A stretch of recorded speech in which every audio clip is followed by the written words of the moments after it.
Hello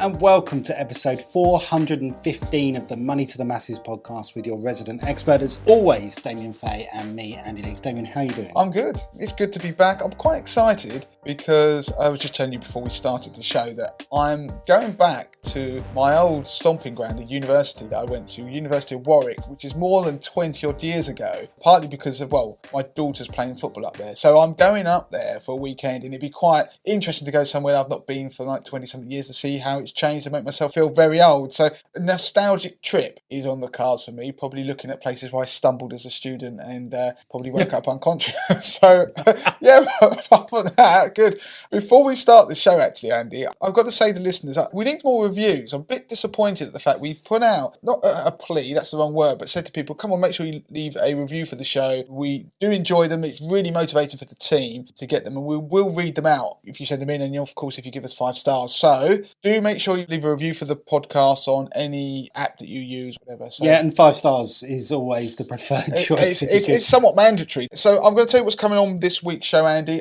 Interestingly, we're going to be talking about US politics a little bit. So this is a piece about the US debt ceiling. So because we're in the UK, you might think it's nothing to do with us. I'm going to explain what the US debt ceiling is, why it matters, why the market is spooked by this US debt ceiling, and what might happen, because it could mean that the US government isn't able to function properly. It runs out of money. So I'm going to tell you all about that, what it means for the US and the rest of the world. Then I'm going to do a piece on protected no claims on car insurance. So I've been renewing my car insurance. You have to do it every year. And the question that you always ask yourself is, should I be protecting my no claim? So I've not had any claims for 10 years, and it's an insurance on insurance. Now, we decided that what we do is crunch the numbers and actually find out what is the answer. Should you pay to protect your no claims? Is it worth it? And then the final piece on the pod, Andy, you're doing? Yeah, I'm going to be doing the last piece of the pod, and it's kind of connected to car insurance. Well, it's kind of not, but it is to do with cars, and it's parking. We've been looking at parking apps and the fees associated with those apps, and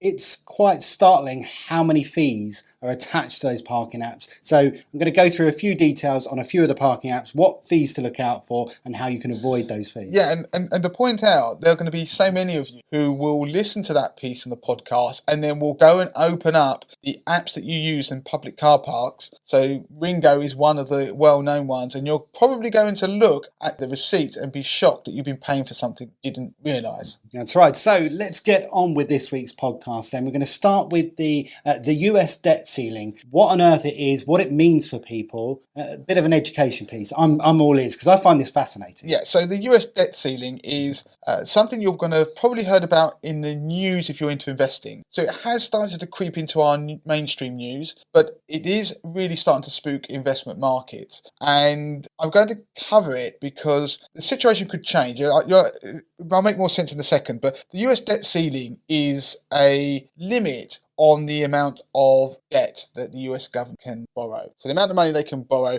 and at the moment it stands at $31.4 trillion. Now that's a huge, huge number. The debt ceiling was brought in to give flexibility to borrow money for the First World War. So governments do borrow money to function for lots of things. It's obviously to spend, and it might be for things like their government departments, to pay things like wages to public sector workers. It could be to do with social security in America, so it would be the equivalent of borrowing money to pay for things like payments to people who are in need or pension payments. So governments do borrow money all the time, and it's not just to do with war efforts. If you take the UK government, for example, they also borrowed money. It's quite interesting. In 2018, the 100-year war bonds matured, so they borrowed money for the First World War to help fund the war effort, and they were 100-year terms, and they actually matured in 2018. So the governments do borrow money, but what happened to a allow that to occur 100 years ago, this concept of a debt ceiling came in. So rather than just let the government just willy-nilly borrow as much money as they need, the idea was that they would give this flexibility, but there was an oversight by Congress in America. So Congress is, if you think about the equivalent, it's not the same because obviously we have different political systems, but if you think about the Houses of Parliament and the House of Lords, so they have the House of Representatives and the Senate. Now, the Republicans control the House of Representatives, and then there's a Senate that's led by Democrats. Of course, you've got Joe Biden, who's the Democratic president. So what happens to keep them in check, so keeping the current administration in check, Congress obviously has to approve something called a debt ceiling. Now, the debt ceiling is normally a really big number. So they borrow money as they are functioning. Some of that money, ironically, is to be borrowed to be able to pay the debts or the interest on the debts they already have. So just to give you a recap, debts are usually treasuries. So for the US government, it is treasuries. In the UK, the government borrows money via gilts. So effectively, they're bonds. So that money is borrowed and the people who lend it to them will get an interest payment. And so what's happening, that big number that I just mentioned earlier on, about trillions of dollars, when they borrow money, they are also funding and the payments on the debt that already exists. Right. So over time, you will start borrowing more money because obviously economies expand. There are going to be more and more payments. Ironically, even the current administration, some of that spending will be required as a result of legislation that was passed in the previous administration. So we're talking about when Donald Trump was the president of America. So what ends up happening is that they need to borrow more money to function as a country, but also to pay the money they owe other people who actually lend it to them. So that could be other countries or other institutions. So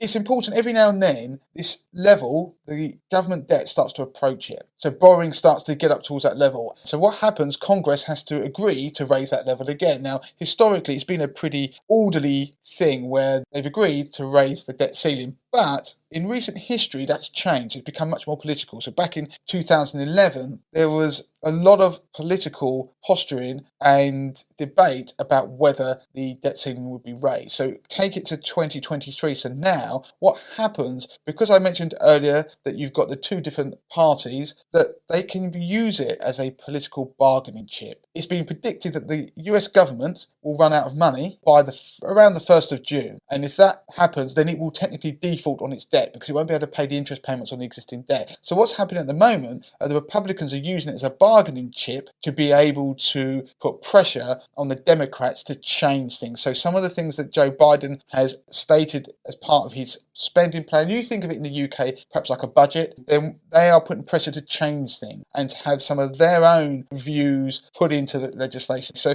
I mean, I'm not a political expert, I'm just giving you an overview of how it's roughly working. You don't have to understand the full details, but what it means is they are using it as right, we're going to go right to the brink. So think of the 1st of June as the deadline, you're going to go bust, they're trying to negotiate, both parties don't want to give, and so what's happening is the US government will run out of money. They won't theoretically be able to pay, as I said earlier, the people who work for the US government. Departments might end up shutting down, they won't be able to pay their debt. Does that physically happen overnight? Is it like me with a credit card, I put it through the transaction and the computer says no? Or is there a bit of leeway on that? How does it work? Well, the short answer is, I don't know if it would actually be no money, but theoretically, they are stating that would be the case. But what would happen, which is crucial, is that all of this affects Treasury. So US Treasuries are those bonds, effectively, those loans to the US government. They form the bedrock of financial transactions. So they're seen as almost the closest thing you can get to a low-risk asset, so almost a risk-free asset, they're called. And by that means that because the US has never defaulted on its debt, the dollar is the global reserve currency, it's the thing that's deemed as safe. And so when you have to post collateral in it might be a trade or some sort of transaction, then institutions can use treasuries as that collateral because they are liquid, so that means you can trade them easily, and the borrower, which is the US government, is going to pay those debts. So they're going to pay the interest payments. But the problem is, if they suddenly default, then that's like an earthquake because the collateral, therefore, on lots of these transactions, suddenly the value will change because they will ultimately, theoretically at least, they devalue. If you think about anything to do with bonds, the creditworthiness is key to the value of the asset itself. So that could cause cause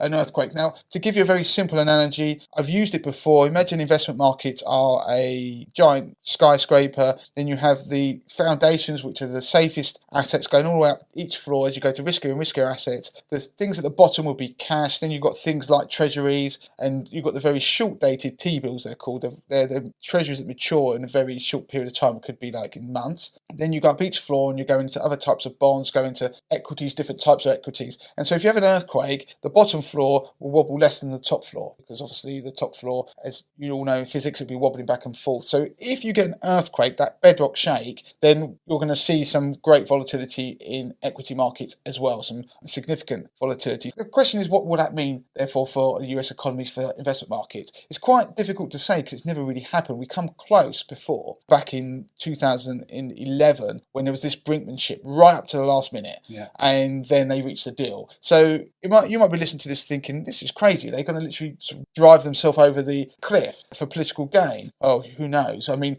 there are numbers that have been put on it, and they say there's about a 10% chance that could happen. But the market has been getting more and more spooked the closer we get to that deadline. Now, if it did happen and there was an extended period where the situation wasn't resolved, then they think it could have a 4% hit to GDP in America. Now, stock market, GDP. yeah, so their economy could effectively shrink by 4%. Now, if you look at investment markets, what could happen? Again, it's not happened before, but back in 2013, when we had another US debt ceiling sort of crunch crisis or crunch talks, then there was analysis that was carried out to look at the potential impact if they did default, and even then they were thinking that investment markets could fall 20-30%, so stock markets could, and the dollar could fall 10%. So this is being likened in some circles as a potential Lehman's moment. So if you remember going back to the financial crisis, when obviously Lehman's collapsed, that was one of the big dominoes in the whole financial crisis. So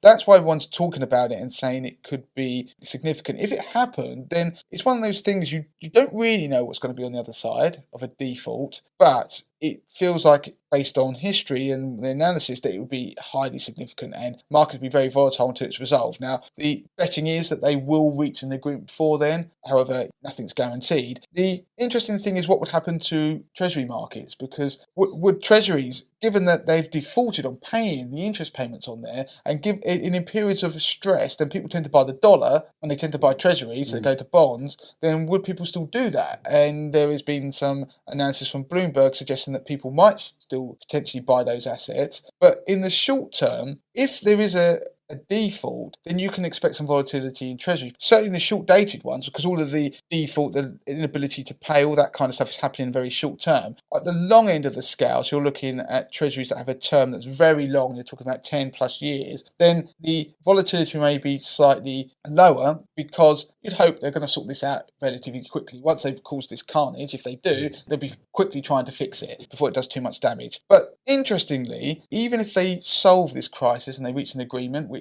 hopefully they will do, and it's suggested they could do this in the coming days, and I'm doing this on the podcast now because it could be by the time you listen to the podcast, the US debt ceiling has been raised and the Congress has reached an agreement to raise that debt ceiling. But it's interesting to talk about it because we're going to come back to this again in a few years' time. Unless they change and get rid of the debt ceiling, which some people ask, why wouldn't you just get rid of it? Because it is a political thing, it's something that's unique to America. Then the answer is it probably would never happen, because it would actually give up some of that leverage that the party that isn't the one that's obviously got the power, the incumbent, it would give up some of their power. Why would they agree to that? So, and in theory, it does keep an element of oversight on the government and their spending. So if they do reach agreement, there is one school of thought that you could see some volatility spiking in short-term treasuries, because what will happen is the treasury will go, right, we've got need to borrow all this money that we basically run out of cash in the bank. We've got to borrow more money. So if you think of that as an analogy, to raise more money, they'll flood the market with more bonds, more short-term treasuries, and therefore that would, if you have increased supply, then that would normally drive down the price of the ones that exist. It means the yields go up. So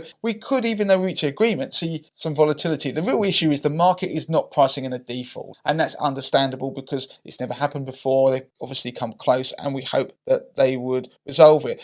The other asset that people are talking about that could do well in this environment, obviously cash is a haven, but gold, because it's an asset that people buy when they're scared. It's seen as a haven asset. It's still very volatile, its price. And also, if we do have this kind of carnage, then eventually you probably require the Federal Reserve and the government to do something to try and support the economy if it took a bit of a hit. And those sorts of fiscal monetary stimulus is normally good for gold. So what it all means in the round is that we're probably going to have a very volatile period if we do see a default. Most likely things we won't. I mean, the chances that they say they're putting it as 90% chance that we won't see one. But it is interesting nonetheless to show you that you might not care about US politics. You don't even have to understand it. I don't fully understand all the nuances of US politics at all. There'll be people out there who understand it far better than me and can articulate it far better than I can. But these sorts of things are interesting because it shows you what's going on across the pond has a significant impact to world markets. And not only that, but if they has an impact and we see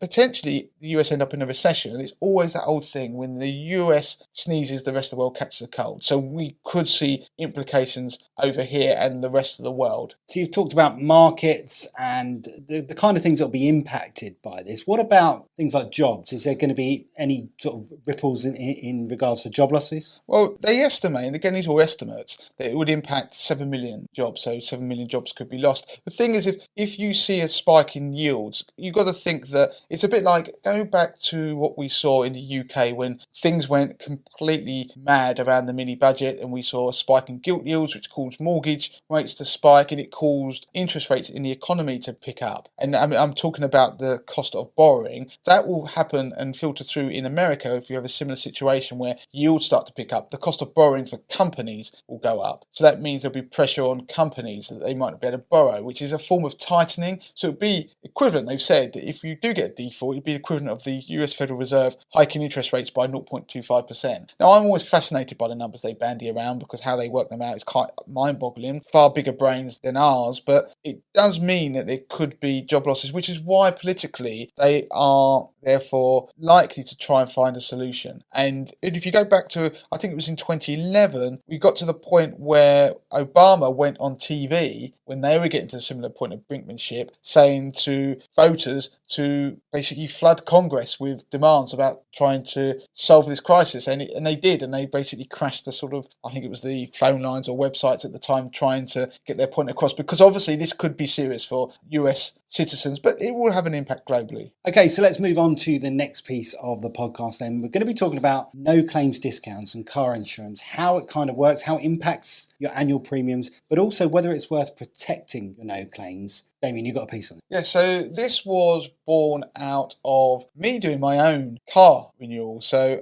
I was looking at car insurance premiums and going on the comparison sites, and as ever, you're asked whether you want to protect your no claims bonus. So you asked if you have a no claims discount or how many years of no claims you have, and then whether you want to protect them. And now I actually seem to have, I'm obviously a very careful driver, as is my wife, that we had, I think it was 9 or 10 years. And it would ask if you wanted to protect that. And of course, I looked at it and thinking, well, my gut feeling and my default has been always not to take out insurance on insurance. Yeah. So you've got car insurance, taking out insurance to protect the no claims that you have on your policy, so you get that discount, is an insurance on the insurance you already have, and that is like inception. To me, it's a no. So I've never done it. And so I was looking at the numbers and thought, look, I want to work out whether it is worth it. Am I doing the right thing? And so this led us in Money to the Masses Towers to be talking about this whole thing and what people do, what each other viewpoint is. And Lauren then went away and crunched the numbers. So Lauren writes a lot of our content around car insurance, pet insurance, travel insurance. And so she crunched the numbers and did an amazing piece of research into it. So I'm going to run through the findings of that. So just to remind people, if you take out a car insurance policy, you don't have an accident for a year, you have a year of no claims. Now you can have a discount associated with that because obviously they think you're a careful driver, so they think that you're less likely to have an accident and therefore they give you a bit of a discount. What Lauren did first of all was look at, well, what is the level of discount that you get when you are with an insurer? So she looked at one insurer in particular, it was Admiral, and it's been published the level of discount you get if you've not had a claim on your car insurance. So after 1 year, you get a 12% discount on your premium. After 2 years, it goes to 14%. Then it just starts to creep up by a couple of percentage points until when you get to 8 years, it's 19% discount, which is actually the same as 7 years. But then when you get to 9 years or more, you get a 29% discount. So there's a big jump once you get to that 9-year period. And interestingly, a lot of insurers, once you get beyond 9 years, they cap it. So it doesn't matter if you had 10, 15, you're not going to be getting any further discounts. So that shows you, or you get a 29% discount if you've got no claims. So that might make you think that you'll stay with your current insurer, because inertia is very powerful in insurance, and they know that. As you're thinking, well, I'm going to get sort of 29% discount that I said there, I'm going to stay. The thing is, you don't have to stay with an insurer just because you've got no claims discount. You can get a certificate with the insurer that I was with. You just go online, you can click a button and download your certificate that says how many years no claims you've got. Keep that, and if you're a new insurer to ask for it, you can show them that and send it in. If you shop around and have got a no claims discount, the discounts you can get are much greater. So taking the same example, if you were shopped around and went to get the best premium possible, if you had 1 year no claims, you can get a 38% discount on your premiums. Going back to sticking with your insurer, I know it was just one, it was Admiral, but we use that as a benchmark for just staying with your existing insurer. That was a 12% discount. So you've already gone from 12 to 38%. Interestingly, after 2 years, you can get a 50% discount. So that's a big jump if you shop around. But then go beyond that, it doesn't increase as significantly. For 3 years, it's 57%, 4 years, you get a 60%, and it goes all the way up to 9 years where you get a 73% discount by not having any claims for 9 years and you shop around. Compare that to, like I say, if you stay with the same insurer, it's 29%. That's a huge difference. So the message is from this part of the pod, the first message is no claims discounts are great, but make sure you still shop around because you'll get a far better deal. Now, before I get on to talking about whether it's worth protecting any no claims, then it was interesting. We ran the numbers, and again, we did it for a limited sample. We looked at somebody who was 30 years old, and then we looked at somebody who was 50 years old. We kept the type of car, all the other details the same, and looked at what would happen to their premiums over a period of time if they had no claims discount. So the difference was, I'm not going to go through the numbers, there's an article on the website which we will link to in the show notes, but you get greater discounts for the same number of years without any claims if you are older. So the 50-year-old, if we go all the way to the end and you think of somebody who's got 9 years no claims discount from 3 different insurers, when we look across it, a 30-year-old got roughly about 20% discount, whereas a 50-year-old got around about 30% discount. So the conclusion that you could probably draw from that is the less risky you are seen as a driver, probably the greater the discount you get from having no claims. And therefore, potentially, the older you are, it's perhaps even more important that you should consider shopping around because there are potentially greater discounts you have. Yeah, and then we looked at if it's worth actually protecting your no claims discount, because obviously that's a massive difference. You can get 70 odd % off your premium, and I mean, I always pay my premiums annually because it reduces the premium even more. Don't forget that it's cheaper to pay your premiums annually on insurance like in car insurance than to pay monthly, and that's because there's an element of credit that effectively goes into paying it monthly because they've got to ensure that you're going to keep paying it. Whereas if you pay up front, they get their money straight away. So when it comes to protecting no claims discount, funnily enough, Lauren found something really interesting when she looks at the T's and C's of policies. Now, it was my belief that if you made a claim on a policy and you hadn't protected your no claims discount, then you would lose that. It would go back down to zero. But it turns out that's not the case. Some insurers will just knock a number of years off your no claims. So you might have 9 years no claims, they might knock off 3 years and reduce it down to, say, 6 years. So you haven't lost all of your no claims discount potentially for next year when you look at when you're in your car insurance or shopping around. So that is interesting because if you're going to pay to protect it, you're probably not going to lose it all anyway with certain insurers. So if you are taking out a policy, have a look to see what the T's and C's say, because that might influence your decision of whether you think, is it worth me actually protecting this no claims discount, because you've probably got maybe an element of that already built into the policy. And actually, where you've talked about the numbers there, where there's not that much difference maybe between years 5 and 8, if you're going to get 3 years knocked off and go from 8 years to 5 years, and we've looked at the numbers, I don't know, between 50 and 60% savings potentially if you shop around, you start to think to yourself, is it worth it? You're right. You've got to think about whether it's worth doing. And a big factor is, what is the cost of that protection? So if you decide to protect it, how much is it? Now, it typically is between 5 and 10% of the car insurance policy premiums. So it will vary depending on your circumstances. So like you say there, if the level of the discount that you're going to get by potentially paying for it, or say the potential loss of a discount if you don't pay for protection and you make a claim, if that loss is not going to be much more than the 10% anyway, then you sort of start to question whether it's worth it. So we crunch the numbers to see if it's worth paying to protect your no claims discount. And let's just say, for example, Andy, you decided to protect yours. We've both got 5 years, no claims discount. You protected yours. I've not protected mine. Let's assume we both have the same accident in the year, and at the end of that year, we decide to go and shop around. And what would have happened in your scenario, your accident, my scenario, my accident? You would have paid, assuming you were 40 years old, you would have paid £40 more in your premium, an annual premium. So I paid £40 less. But what would have happened at the end of the year when we both shopped around, I would have paid £110 more for my policy, my new one, as a result of my accident. You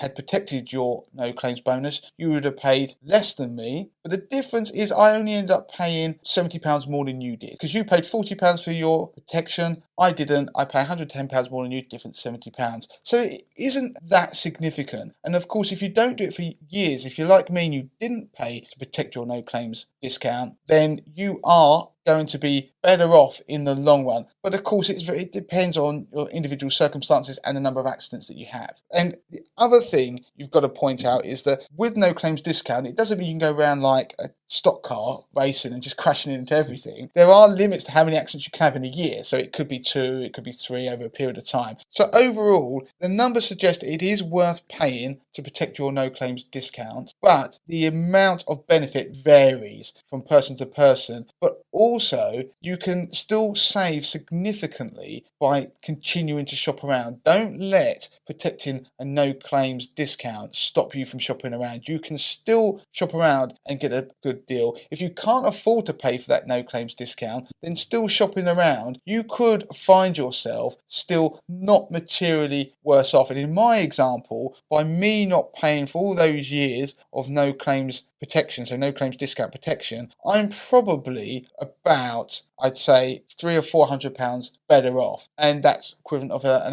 annual premium. But that's also the fact I haven't had any accidents, and some of that is just down to luck. So there is not a definitive answer, but what it did do, looking at these numbers, it did make me realise there is a benefit rather than me being as dismissive as I was about paying insurance on insurance. And so it's definitely worth checking out that article. It's on the Money to the Masses website. We'll put a link to it in the show notes. And one thing I found quite interesting, Damien, about that article, one thing I picked out was even those that pay to protect their no claims, it's not absolutely guaranteed that you won't lose it. In certain situations and circumstances, you can actually still lose your no claims discount. One example of that is if you claim for an accident that's not your fault, a no fault claim, but they're unable to claim it from the other side. So let's say you involved in an accident with an uninsured driver. It varies from insurer to insurer. It's not guaranteed that you'll lose that, but just bear in mind that it's not absolutely guaranteed to keep your no claims if you protect it. So the message is to check those T's and C's. So moving on to the final piece in the podcast, Andy, then this was something that was born out of my own amazement, frustration, to be honest with you. So I'm going to give you the scenario. I mean, it's got nothing to do with the piece, really, what I was doing, but I went down on a day trip with the family. We went down to the coast. We went to the arcades. I do love an arcade. And unfortunately, my kids do as well. So we were down there in the arcades, air hockey, you name it. We were having fun. And I didn't know how long I was going to be in the arcades for. And we pulled up on street parking with the usual machine. You can pay by coins. Who carries coins? I don't that often, to be honest with you. You needed the coins for the arcade. Exactly. We needed the coins for the arcade. And a lot of these on-street parking pay and display car parks, or they will have a means of you just paying via an app or by calling up a company, Ringo being one of them, plenty of others. And they are useful because because you don't have to have the money. And when you register with them via the apps, they also have useful services in them, like reminding you that you're going to overstay what you've paid for, or, which I did think was very useful, they allow you to top up. So if you were going to be in there and I was having too much fun in the arcade, I could have topped up. Usually what I do is I'm one of those people who always pays for more than I need. I sit there, might be somewhere for half hour, and I panic and I pay for 2 hours, come out after 15 minutes, and then realise that I've paid way too much. So in theory, these apps can help limit that, because you can pay for what you need, the minimum. I could have done an hour and then topped it up. But then when I got back home, I don't know why, I think I was just kind of marvelling at a bit of new tech. I do like the new app. And I started clicking around and looking in the app and looking, oh right, I didn't turn on that feature, or I was just looking. And then I've realised there was a receipt part to it. So I clicked on the receipt, don't ask me why, and I looked at it and I thought, well, what's that then? The receipt said £2.40 for parking. Then there was a convenience fee of, I think, 20p. And then there were 2 text message alerts, which I didn't actually receive. I didn't ever get the messages telling me that I might be running out of parking time. I was already looking at the watch. I'd already set a reminder on my watch anyway to tell me to get out the arcades and get back to the car. And I saw there was a 220p charges on there. And so I was looking at it thinking, what's that? So looking into the details, and I personally do not think it was never made clear to me quite how it worked. I had to go onto the website, not via the app, dig into the details. And it appears that these services are the one that I was using. There was a convenience fee, which Andy's going to go on and explain what that is. But I was also being charged a rate for the text messages being sent to me, which would alert me to either go back to the car or top up. And that I felt I'd never agreed to, or it was never made clear to me. So Andy, you're going to explain what is going on. And it meant that my parking was actually 20% more than it should have been. Okay, it was 40p on £2.80 or whatever it was, but it worked out to be about 20% more than I should have been paying. Yeah, you're quite right to be angry, because I was angry too, because you got me to dig into the details. I had received invoices. I'm someone who parks all over the place. I love a bit of tech. I checked my app actually. I checked my phone and to see how many different, but I had 4 different parking apps on my phone. 1 or 2 of them I'd only used once. But I love an app. I love a tech solution. And I too believe that I never signed up for these extra, what I'm going to call stealth charges. Now, obviously, these companies do have terms and conditions, and I'm sure they do adhere to whatever regulations are there. But this really is a piece to explain to people and to kind of provide a bit of, advice to people just to be aware of this and to keep it in mind, because there are ways to get around it. So when pay-by-phone parking apps were first introduced, the whole idea was that parking charges were meant to come down. Since it eliminated the need for maintaining and collecting the money from the machine, it's more secure, it's quicker. So the relevant authorities were all for it. It just made sense. However, charges haven't fallen. In fact, they've been able to prove that charges have risen. And the AA estimates that around about 200,000 people a day pay for their parking using an app. And conservatively estimate each person pays on average an extra fee of 25 pence. And if you crunch the numbers, that's an extra £50,000 a day that's being charged, £18 million a year through these fees. So Andy, it sounds to me that you were a significant portion of that, because when you looked at your receipts, you had quite a lot of them that you'd been charged on, and you weren't aware that you had been charged, whether it was in the T's and C's that you'd agree to or not. Yeah, no, I added it up. It was well over £4 in additional charges that I genuinely believed that I hadn't signed up for. And these were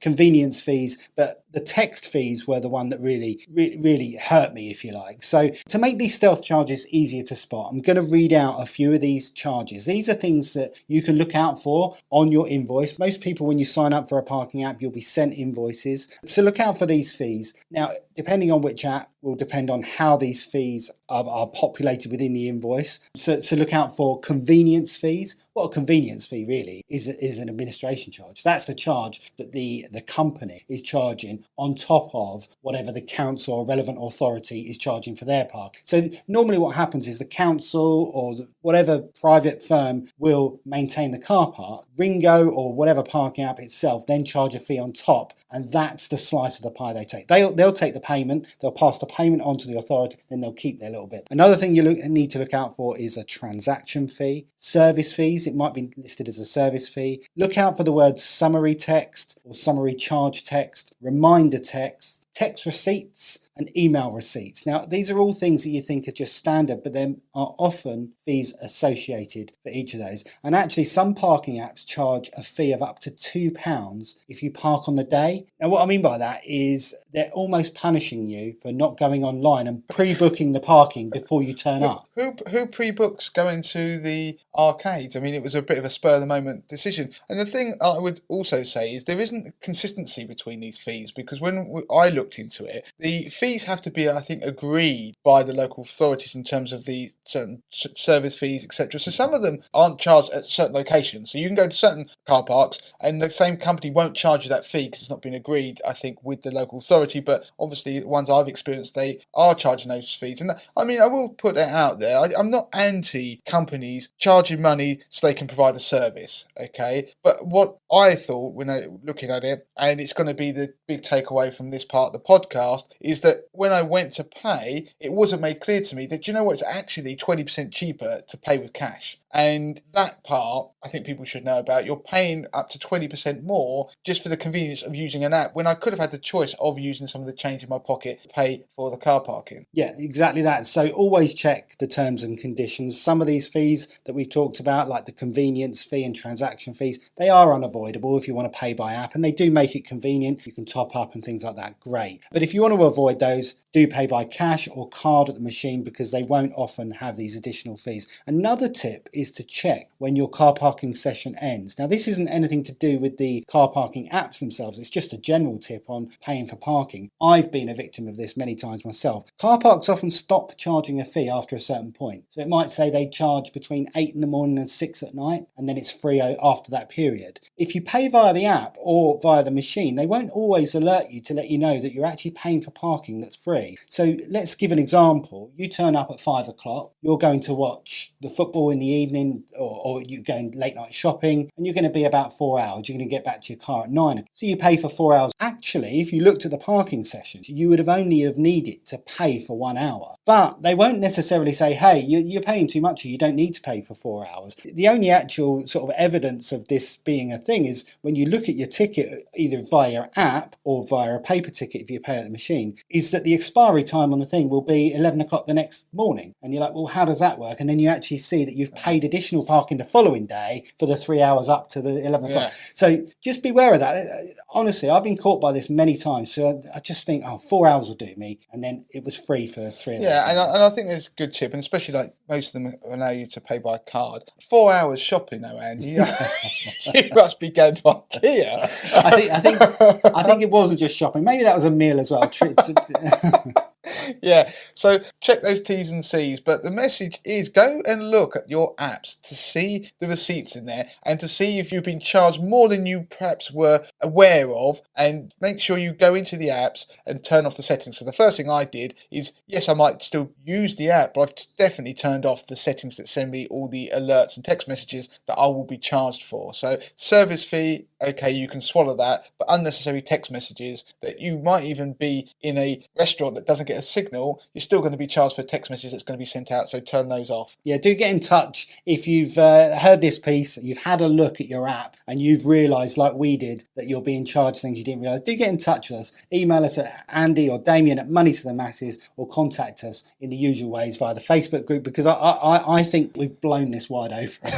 And the winner is the person who has the most charges in the shortest space of time, or the biggest number. No, we can't do that. I've already won that one. No, but what I was going to give them is a Money to Masses mug, and you technically already have one. So we will give a Money to Masses mug to the person who feels most aggrieved. That's a really good idea. Okay, so that's it. We're done for this week on this week's podcast. So if you want to get in touch with us, you can do so in the usual way. It's Andy at moneytothemasses.com. Of course, it's Damien at moneytothemasses.com. Of course, we have got the Facebook group. I did mention it earlier. Do get involved with that. There are lots and lots of people commenting on there. I've been looking myself this week, and actually somebody mentioned a podcast that we did a couple of weeks ago, and they were saying, what was that thing they mentioned on the podcast? And it was about Black Circles was the answer. It was the tyre service where you can get your tyres changed cheaply and do it via your local garage. So it goes to show that the Facebook group is the place that you can go for answers. It's facebook.com/groups/money to the masses. So that is it. Don't forget to leave that review, and all that's left for us to say is until next time. Until next time.